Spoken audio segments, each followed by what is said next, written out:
بسم اللہ الرحمن الرحیم الحمد للہ رب العالمین الرحمن الرحیم مالک یوم الدین ایاک نعبد و ایاک نستعین اہدنا الصراط المستقیم صراط الذین انعمت علیہم غیر المغضوب علیہم ولا الضالین۔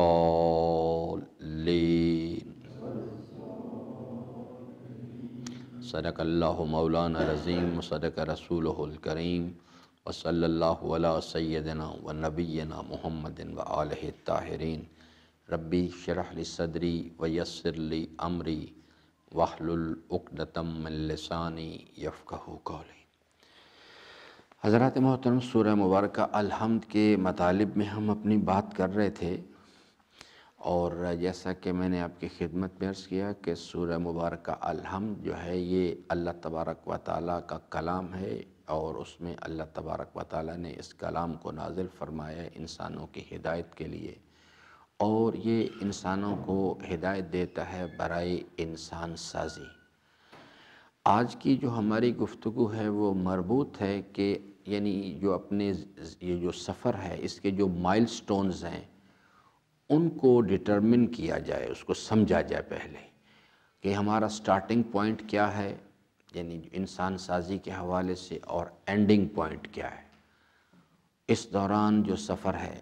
تو پہلا مرحلہ میں اس کا جو سٹارٹنگ پوائنٹ ہے یعنی انسان بالقوہ، ایک انسان ہے جس میں کوئی رنگ، نسل، زبان، علاقے یا کسی ٹائم زون کا کوئی مسئلہ نہیں کہ وہ ماضی کا ہے، حال کا ہے، مستقبل کا ہے، رنگ گورا ہے، کالا ہے، عربی ہے، عجمی ہے، کوئی بھی ہو، پڑھا لکھا ہے، پی ایچ ڈی کیا ہوا ہے، یہ بالکل ایک یعنی دور حاضر کے حوالے سے کہتے ہیں یہ بالکل ان پڑھ آدمی ہے۔ تو اس پر انسان ہونا چاہیے اسے، یعنی اس کے پاس سے یعنی یہ وجود ہو، اور یہ 5 چیزیں اس کے پاس ہونی چاہیے۔ یعنی اس کے پاس ایک فطرت ہونی چاہیے کہ ان الانسان خلق ہلوعا، ہم نے انسان کو مفاد کے لیے حریص پیدا کیا ہے۔ جو بھی انسان ہے وہ اس فطرت سے باہر نہیں نکل سکتا، یہ نان ویریبل آئٹم ہے انسانی زندگی کا۔ جب تک وہ حضرت انسان کہلاتا ہے وہ اس دائرے کے اندر ہے، اس کے پاس یہ فطرت موجود ہے، انبیاء ہوں، مرسلین ہوں، ائمہ ہوں، اولیاء ہوں، یا کوئی ایک عام آدمی ہو، جس پر لفظ انسان صادق آئے گا وہ۔ دوسری چیز ہے جو اللہ تبارک و تعالیٰ نے انسان کو عطا فرمائی ہے، جو حجت خدا ہے اور رسول باطنی، وہ نور عقل ہے۔ اس کے ذریعے سے انسان اپنی شناخت کو ٹھیک کرتا ہے، اور یہ شناخت جو ہے یعنی نور عقل بھی سب کو یکساں نہیں ملتا، اور اسی طرح سے انسان کی جو شناخت ہے وہ بھی ایک ویریبل آئٹم ہے، اس میں اتار چڑھاؤ، عروج و زوال، نشیب و فراز آتے رہتے ہیں۔ ہو سکتا ہے ایک وقت میں ایک انسان کی شناخت ہو کہ آخرت کا مفاد اصل ہے، کچھ دیر کے بعد وہ اس سے چینج ہو جائے اور وہ دنیا کے مفاد پہ آ جائے۔ ہو سکتا ہے ایک وقت ہے دنیا کا مفاد اصل ہو اور کچھ دیر کے بعد وہ آخرت کے مفاد کی طرف چلا جائے۔ یہی شناخت اس کے بیہیویئرز کو تبدیل کرے گی، اس چیز کو۔ تیسری چیز ہے کہ اللہ تبارک و تعالیٰ نے انسان کو ایک ضمیر عطا کی ہے، وَنَفْسٍ وَمَا سَوَّاهَا فَأَلْهَمَهَا فُجُورَهَا وَتَقْوَاهَا۔ یہ چیز جو ہے یہ انسان کے اندر ان بلٹ ہے اللہ تبارک و تعالیٰ نے۔ وہ گورا ہے، کالا ہے، عربی ہے، عجمی ہے، ماضی، حال، مستقبل، جو انسان ہے اس کے اندر یہ چیز ان بلٹ ہے، الہام کی گئی ہے اس کے اندر۔ اس کے لیے کوئی ضروری نہیں کہ میں کسی مسلمان کے گھر پیدا ہوں، کسی یعنی مجتہد کے گھر پیدا ہوں، کسی نبی کے گھر پیدا ہوں تو پھر میں کہوں گا کہ ظلم بری چیز ہے، چوری کرنا بری چیز ہے، اور بے حیائی بری چیز ہے۔ جو بھی انسان ہے وہ کہتے ہیں ظلم بری چیز ہے، بس اس کے لیے کسی نبی کی ضرورت نہیں ہوتی کہ آگے آ کے اس کو سمجھائے۔ بے حیائی بری چیز ہے، ہر انسان کہتا ہے بری چیز ہے، اس کے لیے کسی عدالت اچھی چیز ہے، شرم و حیا اچھی چیز ہے، یہ چیزیں انسان کے اندر اللہ نے ان بلٹ رکھی ہوئی۔ پھر کیوں کرتا ہے، اس پر میں عرض کر چکا ہوں کہ کیوں کرتا ہے پھر یہ باتیں۔ چوتھی چیز ہے کہ انسان کو اللہ تعالیٰ نے علم عطا کیا ہے، علم عطا کیا ہے، لیکن علم کے لحاظ سے اسے قلیل علم دیا گیا ہے۔ قدرت کے لحاظ سے پانچویں چیز ہے قدرت انسان کو دی گئی ہے، لیکن قدرت کے لحاظ سے ضعیف پیدا کیا گیا ہے۔ اس کا ارادہ صرف اس وجود کی سلطنت پہ حکومت کرتا ہے، اس سے آگے اگر سفر کرنا ہے تو پھر اسے سلطان نصیر چاہیے، اس نے اگر اسے کوئی مددگار چاہیے۔ میں نے مثال بھی دی تھی، دوبارہ دہراتا ہوں تاکہ متوجہ رہیں۔ یہ ہر انسان کے پاس جو یہ امکانات ہیں جو ایکسٹرنل جنہیں کہا جا سکتا ہے، ورنہ انسان کا ارادہ اس وجود کے سلطنت پہ حکومت کرتا ہے تا وقت کو الہی نظام کے تحت ایسا نہ ہو کہ انسان کو فالج ہو جائے۔ حیات برقرار ہوتی، جسمانی حیات جو ہے اس حیوانی حیات کہتے ہیں، لیکن انسان کا ارادہ مثال کے طور پہ دائیں طرف فالج ہو گئے، بھائی ہاتھ پہ وہ ارادہ کام نہیں کر رہا، ارادہ تو ہے لیکن اس پہ کام نہیں کر رہا۔ پھر ایک موت کیا چیز ہے، وہ کاملاً اس کو اس سے یعنی جدا کر دیا جاتا ہے۔ وہ جو ارادے کا اختیار ہے، موت فنا تو نہیں ہے، موت تو صرف ایک حالت سے دوسری حالت کی طرف منتقل ہونے کا نام ہے۔ تو اس کے اندر یہ جو کیفیت ہے جس میں کہ روح اور بدن کا جو رابطہ ہے، روح جس کے پاس ارادہ ہے وہ اس بدن پہ حکومت کرتی ہے، اس کو پیچھے علیحدہ کر دیا جاتا ہے، کہتے ہیں اس کو موت آ گئی ہے۔ یہ اس کے اندر تو قدرت کے لحاظ سے انسان ضعیف پیدا کیا گیا ہے، تا وقت کہ اس کو میں جو مثال عرض کر رہا تھا، مختلف ادوار میں جیسے جیسے علم ترقی کر رہا ہے یہ چیزیں بدل رہی ہیں، لیکن اللہ تعالیٰ کا قانون کیا ہے، لا یکلف اللہ نفسا الا وسعہا۔ اگر تھوڑا امکان دیتا ہے، فرماتے ہیں اس کو تھوڑے امکانات دیتا ہے، تھوڑے عمل پہ راضی ہو جاتا ہے۔ کثیر امکانات دیتا ہے، کثیر عمل کا تقاضا کرتا ہے۔ جیسے حضرت یعنی وہ آیت اللہ آصف محسنی ایک حدیث سنا رہے تھے کہ سب سے طولانی حساب کس کا لیا جائے گا، انبیاء سے بھی حساب ہوگا، اور سب سے طولانی حساب سلیمان کا ہوگا، اس واسطے کہ نبوت کے ساتھ بادشاہت بھی دی گئی اور خود انہوں نے تقاضا کر کے لی، تو ان سے سب سے طولانی حساب ہوگا۔ تو اس لیے سلطان نصیر جو ہے وہ یہ ہے کہ ہم پہلے جب ہمارے آباء و اجداد تھے، ہم یہاں سے گلگت جانا چاہتے تھے، سکردو جانا چاہتے تھے، تو یہ اس قسم کا زمانہ بھی گزرا ہے تاریخ میں کہ جو آدمی اول تو آنے کا کچھ سوچتا نہیں تھا، ایک ہی گاؤں میں پیدا ہوتے تھے۔ ابھی یہ نہیں کہ وہاں بلتستان کی میں گلگت کی بات کر رہا ہوں، یہ پنجاب کے اندر ایک گاؤں میں پیدا ہوتے تھے، پوری زندگی اسی گاؤں میں گزار دیتے تھے، دوسرے گاؤں کی شکل ہی نہیں دیکھ پاتے تھے، ادھر دنیا میں کیا ہو رہا ہے، لوگ کیا کر رہے ہیں۔ جتنے امکانات اللہ نے ان کو دیے تھے بس اس کے مطابق ان سے سوال کر لے گا۔ ایک آدمی کو 2 کام کرنے کی صلاحیت اللہ تعالیٰ دیتا ہے، ایک آدمی کو 200 کام کرنے کی صلاحیت دیتا ہے۔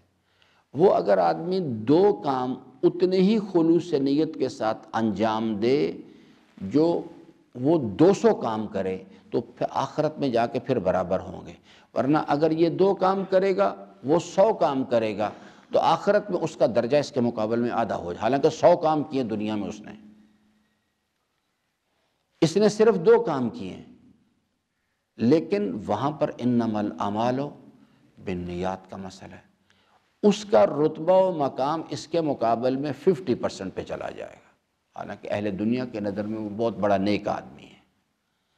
تو جس سے اللہ تعالیٰ تھوڑا امکان دیتا ہے، امام خمینی کو اللہ تبارک، امام خمینی خود ایک دن سمجھا رہے تھے یہ بات کہ وہ کچھ علماء امام کی جب امام خمینی رضوان اللہ تعالیٰ علیہ نے رشیا کے خلاف بیان دیا، برطانیہ کے خلاف، پہلے امریکہ کے خلاف تو جنگ چل ہی رہی تھی، تو کچھ علماء کرام امام خمینی سے ملنے کے لیے آئے، انہوں نے کہا کہ اس اثناء گفتگو میں یہ بات آ گئی، تو انہوں نے کہا حضرت یہ پہلے آپ نے امریکہ کے خلاف بیان دیا وہ یعنی، اور اب آپ نے روس کے خلاف بھی یعنی۔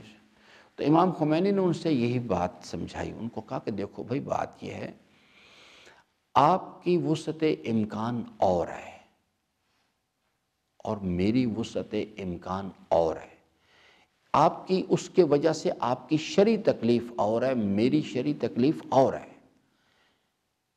میرے پاس جو وسعت امکان ہے، جتنے لوگ میری تقلید کرتے ہیں، جتنے لوگ میری زبان کے قول کا احترام کرتے ہیں، آپ کے پاس تو نہیں ہے وہ۔ تو اس لیے میری شرعی ذمہ داری اور ہے۔ میں صرف یہ نہیں کر سکتا کہ حکم جا کے بیٹھ جاؤں اور میں لوگوں کو درس پڑھاتا رہوں۔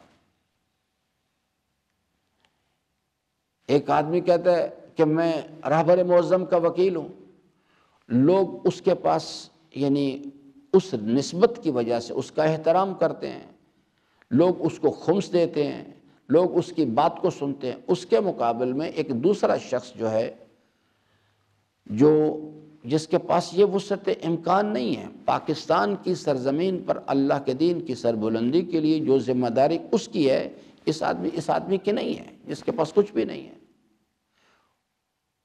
اس نے صرف اپنے وجود کی سلطنت پر اللہ کا دین حاکم کرنا ہے۔ اگر وہ کر لے اور وہ آدمی جو ہے پورے پاکستان میں کوشش کرے خلوص نیت کے ساتھ، یہ دونوں برابر ہو جائیں گے۔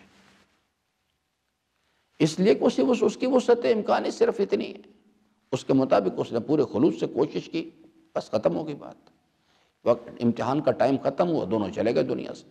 اب وہاں جا کے وہ یہ چیز اللہ تبارک و تعالیٰ جو ہے وہ پوچھتا ہی نہیں۔ اسی طرح جیسے نور عقل کا مسئلہ ہے، نور عقل وسعت امکان ہے، حجت خدا ہے، رسول باطنی ہے۔ جس وقت اللہ تبارک و تعالیٰ کسی وجہ سے بھی، اسباب و علل کچھ بھی ہوں، کسی سے نور عقل واپس لے لیتا ہے، تو سب سے پہلا کام جو کیا جاتا ہے، وہ ملائکہ جو انسان کے نامہ اعمال کو لکھ رہے ہیں، انہیں حکم آتا ہے مرفوع القلم اٹھاؤ، اب اس کا نامہ اعمال لکھنا بند کر دو۔ وہ جو حجت ہم نے اس کے اوپر قائم کی ہوئی تھی، جس کے ذریعے سے کہ اس نے شناخت کرنی تھی اپنی کہ کیا درست ہے اور کیا غلط ہے، اور اپنی شناخت اور ارادے کے تحت صحیح راستہ شکر تم اختیار کرنا تھا اور کفر تم سے اجتناب کرنا تھا، ہم نے وہ حجت واپس لے لی ہے اس سے۔ جب وسعت امکان نہیں ہے، اس کا کوئی حساب نہیں ہے۔ پھر اس کے بعد حساب و کتاب ہے وسعت امکان کے اوپر، جو اللہ تعالیٰ نے وسعت امکان کسی کو دی، اس کے مطابق اس سے پوچھا جائے گا۔ تو ہمارا جو سٹارٹنگ پوائنٹ ہے وہ ہے کہ ہم انسان بالقوہ ہیں، یہ ہمارا سٹارٹنگ پوائنٹ ہے۔ اور ڈیسٹینیشن اور گول کیا ہے؟ وَمَا خَلَقْتُ الْجِنَّ وَالْإِنسَ إِلَّا لِيَعْبُدُونِ۔ باقی درمیان میں یہ اسلام ہے اور ایمان ہے اور تقوی ہے، یہ سب انٹرمیڈیٹری درمیانی مراحل ہیں۔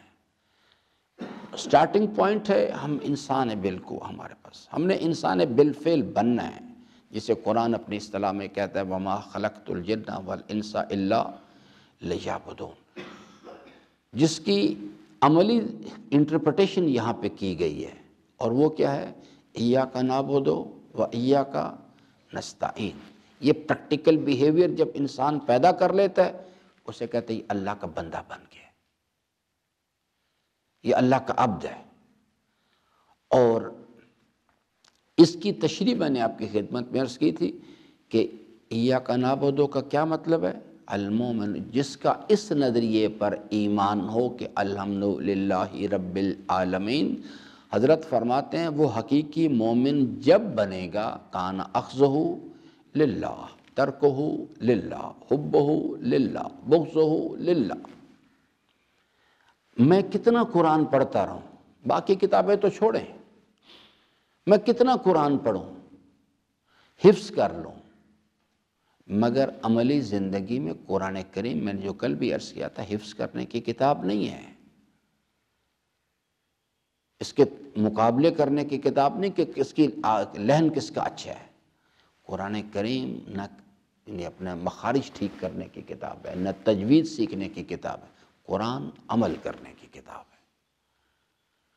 قرآن کریم عمل کا دعوت دیتا ہے، تقاضا کرتا ہے اس چیز کے لیے۔ تو ہم نے اس مقام تک پہنچنا ہے۔ اس کے لیے جو درمیانی فیزز ہیں اس میں، وہ کیا ہیں کہ سب سے پہلے نظریے کو سمجھنا ہے کہ الحمدللہ رب العالمین کیا چیز ہے۔ جب ہم اس کو سمجھ جائیں گے تو اس کا ایک منطقی نتیجہ ہے کہ ہمیں یہ سمجھ آ جائے گی کہ میرے پاس کوئی کمال ذاتی نہیں، نہ میرے پاس نہ اس کائنات میں کسی شے کے پاس کمال ذاتی نہیں، سب کچھ اللہ کا دیا ہوا ہے۔ یہ جب سمجھ آئے گی بات، اور ہر امکانی کامیابی اللہ کی فرما برداری میں ہے، ہر امکانی نقصان اللہ کی نافرمانی میں، یہ سمجھ آنی چاہیے بات، ورنہ حضرت انسان نہیں کرے گا کبھی بھی۔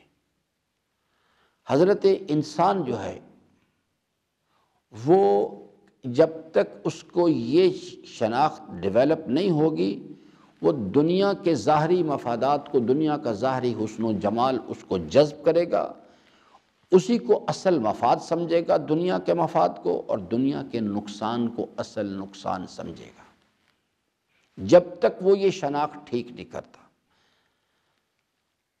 میرے دوست احباب رفقا جب میں ان سے بھی کہتا تھا، میں کہا برادران ان کتابوں میں مت الجھو جا کے، کتاب ہدف نہیں ہے کسی کا بھی، یہ ایک فقط وسیلے ہیں، اس سے زیادہ ان کی اصل چیز جو ہے وہ یہ ہے کہ انسان اس شناخت کو پیدا کرے۔ جب انسان یہ شناخت جو ہے، اور راستہ وہی ہے جو اللہ تبارک و تعالیٰ نے اپنے اولیاء کے ذریعے سے تعلیم کی ہے، جب تک وہ چیز انسان حاصل نہیں کرتا، میں نے گزشتہ دنوں میں جب بات ہم کر رہے تھے میں نے عرض کیا تھا، اگر اللہ تعالیٰ کے جلال و جمال کا یقین، اس کے قائم کردہ نظام کی جنت، دوزخ، حساب کتاب، اس نظام کی حقانیت کا یقین قلب انسان میں نہیں ہوگا، میں اور آپ قلب انسان کو خلا میں نہیں کھڑا کر سکتے کبھی بھی۔ جب یہ نہیں ہوگا، دنیا کے ظاہری حسن و جمال کا یقین جو ہے، جو ہمارے سامنے موجود ہے، یہ بڑے بڑے محلات اور بڑی بڑی گاڑیاں اور دنیا اور پیسہ اور چمک اور دم، یہ طوفان کی طرح آئے گا، آپ قلب انسان کو خلا میں نہیں کھڑا کر سکتے۔ اگر یہ یقین نہیں پیدا کریں گے، دنیا کے مفاد کے یقین آ جائے گا، اور جب وہ آئے گا، انسان کے ارادے کو حرکت دینے والی چیز یقین ہے، معلومات نہیں ہے۔ میں سارا قرآن حفظ کر لوں مگر اس نظریے پر یقین حاصل نہ کروں، کبھی بھی میرا ارادہ جو ہے ایاک نعبدو کی طرف نہیں جائے گا۔ وہ دنیا کے حسن و جمال کو دیکھے گا، آپ نہیں دیکھتے یہ اتنے لوگ جو ہیں یہ مجالس امام حسین علیہ السلام پڑھتے ہیں، ساری باتیں کرتے ہیں، لیکن عملی زندگی آپ دیکھ رہے ہیں کہ وہ اسی ذکر امام علیہ السلام کو اپنی دنیا کمانے کا وسیلہ بنا رہا ہے۔ آخرت کے زمانے کا یہ ایک حضرت نے خطرہ بیان فرمایا تھا کہ وہ لوگ جو ہیں وہ آئیں گے اور آ کے دین سوائے زبان کی لذت کے اور کوئی چیز باقی نہیں رہے، دنیا دین ہوگا برائے دنیا، صرف قرآن ہوگا برائے دنیا، وہ اسی کو وسیلہ بنائیں گے اپنی دنیا کمانے کا۔ تو اس لیے خوب اس مسئلے پہ ہمیں یہ سفر ہے، سٹارٹنگ پوائنٹ کیا ہے؟ ہم انسان ہیں، ہمیں اللہ کا عبد بننا ہے، ہمارا جو ڈیسٹینیشن ہے، گول ہے۔ یہ نمازیں وسیلہ ہیں، یہ روزے وسیلہ ہیں، یہ درس قرآن وسیلہ ہے، خود قرآن کریم وسیلہ ہے، نبوت ایک وسیلہ ہے، امامت ایک وسیلہ ہے، ولایت ایک وسیلہ ہے، اور الٹیمیٹ گول کیا ہے کہ اللہ کا بندہ بننا ہے۔ اب اس سفر میں جو چیز ہے جو میں نے آپ کی خدمت میں عرض کیا تھا، پہلی منزل کیا ہے؟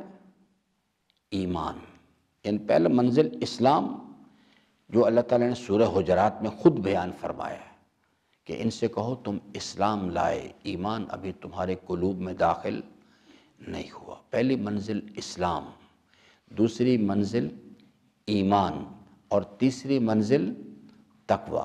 جب انسان تقوی کا جو منطقی نتائج ہیں ان میں سے یہ ہے کہ انسان جو ہے اپنا تزکیہ کرنے میں کامیاب ہو جاتا ہے۔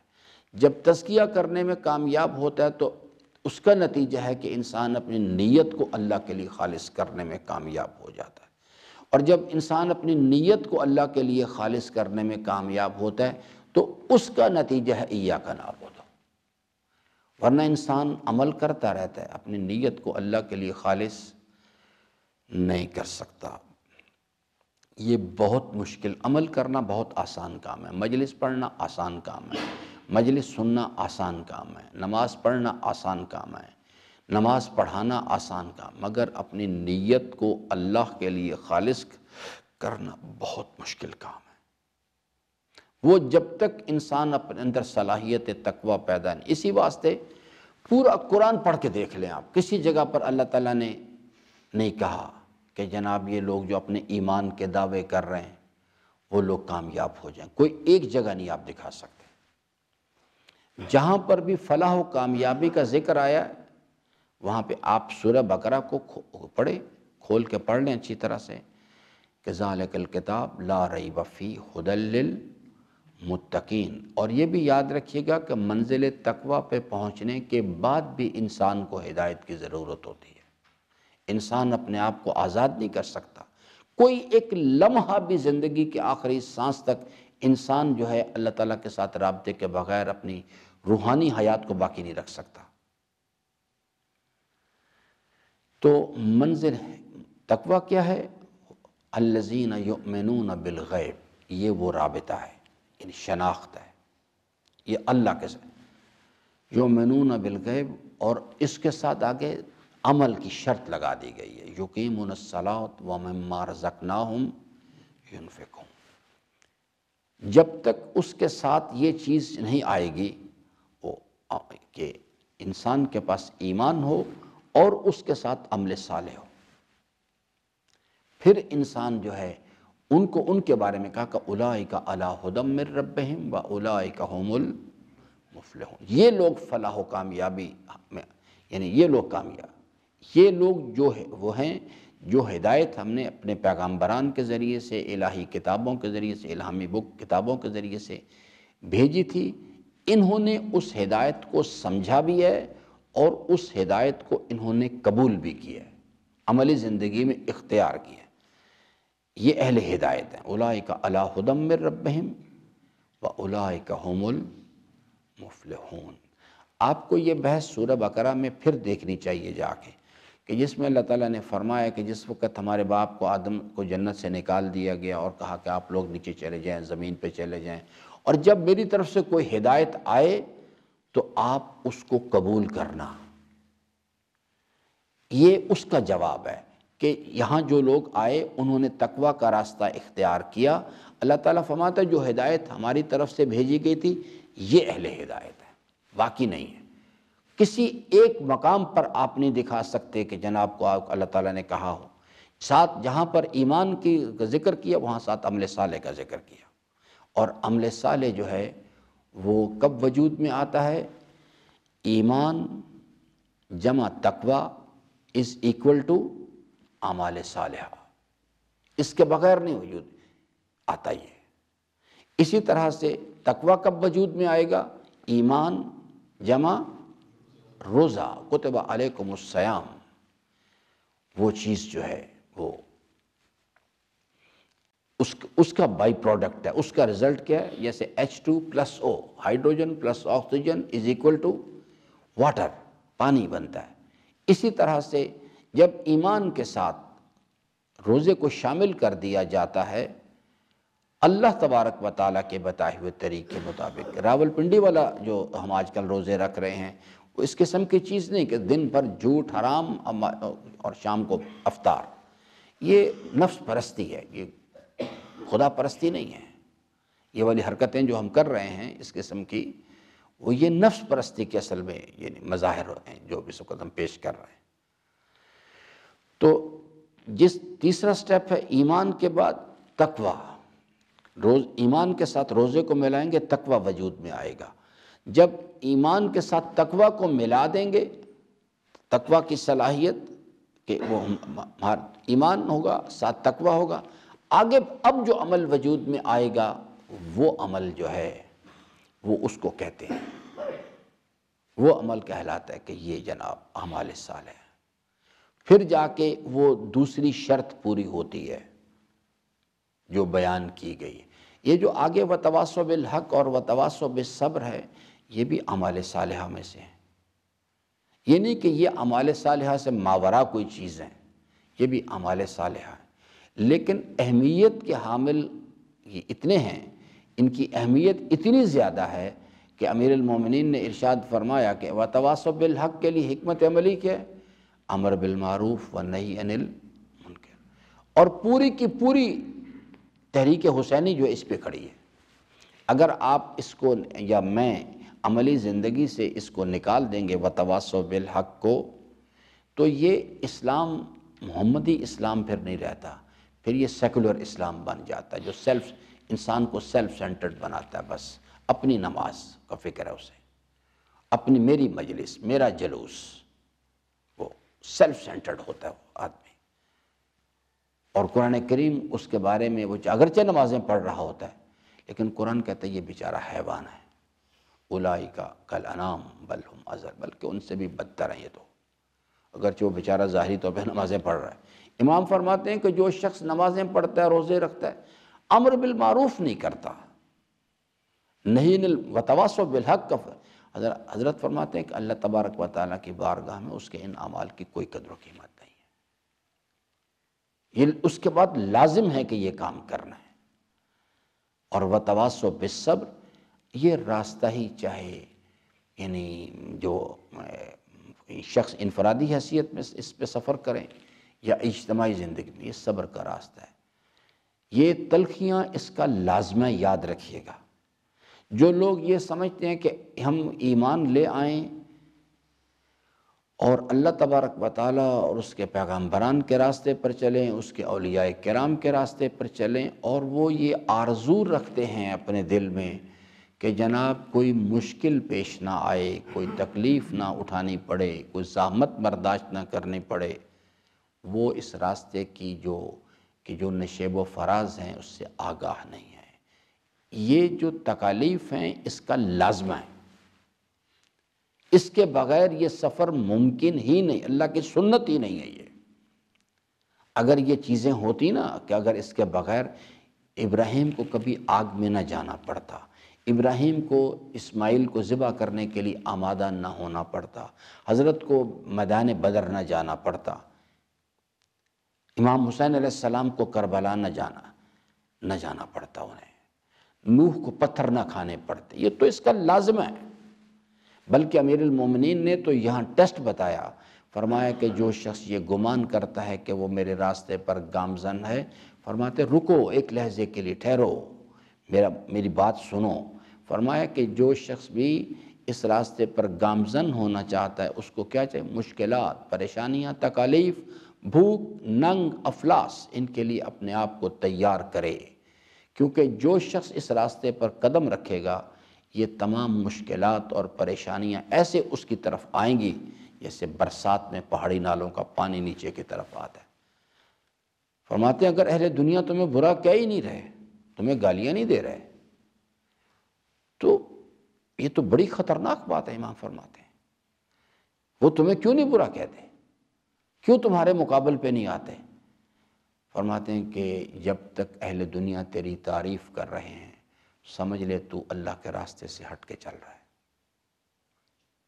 اور جب وہ تمہیں برا بھلا کہنا شروع کر دیں اور تمہارے مخالف آ جائیں، جس میں بھائی بھی ہو، اولاد بھی ہو، بیوی بھی ہو، یعنی آپ دیکھ نہیں رہے کہ کتنے اللہ تعالیٰ نے مثالیں دی ہیں ازواج کی، زوجہ لوط کی مثال دی، زوجہ نوح کی مثال دی، لیکن پھر نوح کے بیٹے کی مثال دی۔ یہ سب مثالیں اس لیے دی گئی ہیں کہ جب انسان جو نوح کے راستے پر چلے گا اس کو اپنی اولاد سے اس قسم کی مخالفت کے لیے تیار رہنا چاہیے، جو یعقوب کے راستے پر چلے گا اس کو چاہیے کہ اپنی اولاد کی طرف سے اس مصیبت کے لیے اپنے آپ کو تیار کرے۔ حضرت سید الشہداء کا جو رتبہ و مقام ہے وہ تو بہت بلند ہے۔ کبھی موقع ہوا تو میں آپ کو کیونکہ سب اولیاء کرام بھی برابر نہیں ہوا کرتے، تو میں انشاءاللہ آپ کو بتاؤں کہ کربلا کیا چیز ہے یہ تو ایک راستہ اس کے بغیر ممکن ہی نہیں ہے یہ چیز، کہ اگر کوئی شخص یہ گمان کرتا ہے کہ وہ اس کے بغیر ہی یعنی اگر کیا یہ ممکن ہے؟ اللہ تعالیٰ خود فرماتا ہے کہ وہ لوگ جو اپنے گھروں میں بیٹھے ہوئے ہیں اور صرف انہوں نے گھر بیٹھ کے قرآن پڑھتے ہیں اور گھر بیٹھ کے درس دیتے ہیں، اور یہ کیا وہ ان کا مقابلہ کر سکتے ہیں جو میدان جہاد میں نکلے ہوئے ہیں؟ نہیں کر سکتے ان کا مقابلہ۔ یہ مشکلات کا راستہ ہے اس چیز کے لیے۔ تو یہ چیز ہمیں اپنے اس کو ڈیسٹینیشن کو جو سمجھنا پہلے، وہ ڈیسٹینیشن جو ہے وہ چونکہ آج وقت نکل کے کل میں آپ کو سمجھاؤں گا۔ تقویٰ یہ ایک ہی چیز کے مختلف نام ہے اصل میں۔ اس کی جیسے یہ چراغ روشن ہے یہاں پہ تو کہتے ہیں جی یعنی بجلی ہے، یعنی روشنی ہے یہاں پہ، حالانکہ روشنی تو ہم نے نہیں دیکھی۔ آج تک انسان اپنی ظاہری نگاہ سے روشنی کو نہیں دیکھ سکا۔ جب سے ہمارا باپ آدم پیدا ہوا اور سورج چمک رہا ہے اور روشنی ہے، آج تک ہم روشنی کو نہیں دیکھ سکے۔ یہ کیا چیز ہے؟ اس کے جو نتیجہ ہے وہ دکھائی دیتا ہے، جو اجالا اس سے پتہ لگتا ہے کہ روشنی ہے۔ اسی طرح سے تقویٰ ایک باطنی صلاحیت کا، جیسے ایمان ایک باطنی کیفیت ہے، تقویٰ ایک باطنی صلاحیت ہے۔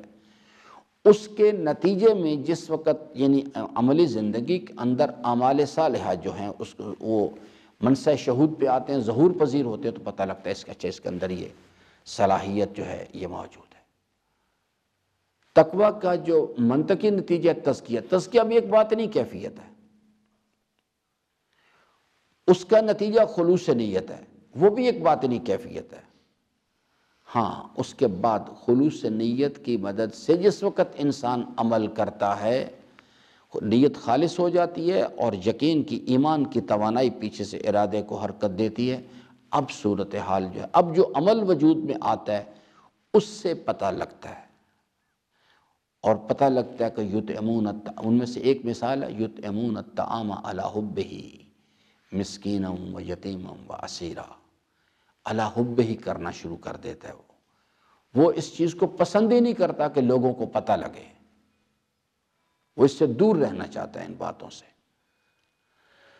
تو تقوی کا نتیجہ تزکیہ، تزکیے کا نتیجہ خلوص نیت، یہ سب چیزیں باطنی کیفیت۔ اس کے بعد آتا ہے اب وہ عمل کی مدد، وہ عمل جو ظہور پذیر ہوتا ہے، وہ جو اعمال صالح ہیں ان کو کہتے ہیں ایاکا نعبد، ایک بیہیویئر ہے جس کے نتیجے میں اعمال صالحہ وجود میں آتے ہیں۔ کل انشاءاللہ یعنی اگر میرے ذہن سے نکل جائے مجھے یاد دلا دیجیے گا، میں عرض کروں گا کہ یہ جو ہے جب تک انسان اس میں جو سب سے بڑا ٹرننگ پوائنٹ ہے نا، باقی باتیں سمجھ بھی نہیں آتی آدمی کے، وہ ہے تقویٰ۔ کل جسے کہتے ہیں، میں کہتے انر سیلف کا ڈسپلن، انر سیلف کا ڈسپلن، اس کو تقویٰ کہتے ہیں، یا ٹیوننگ کرنا اپنی۔ لوگ جو ہیں وہ بات کو نہیں سمجھ سکے، وہ ان چیزوں کی طرف چلے گئے، ظواہرات کی طرف چلے گئے۔ جیسے ایک چیز بناتے ہیں اس کے ظواہرات، ہم کیا کرتے ہیں ظواہرات کی طرف، امامہ بڑا کرنے کی کوشش کرتے ہیں، داڑھی کو بڑا کرنے کی کوشش کرتے ہیں اس چیز، حالانکہ ظواہرات کاسمیٹکس کتنے بھی لگا دیے جائیں، درس پڑھانا، یہ سب جب تک انر سیلف کے ٹیوننگ نہیں ہے انسان کی، انسان جو ہے بیرونی ظواہرات فائدہ نہیں پہنچاتے انسان۔ تو کل انشاءاللہ اس پر بات کریں گے۔ اللہ تعالیٰ سے امیدوار ہوں کہ اللہ تعالیٰ ہم سب کو قرآن کریم کو پڑھنے، سمجھنے اور اس کے فرامین پر عمل پیرا ہونے کی توفیق عطا فرمائے۔ درود پڑھ لیں محمد وآلہ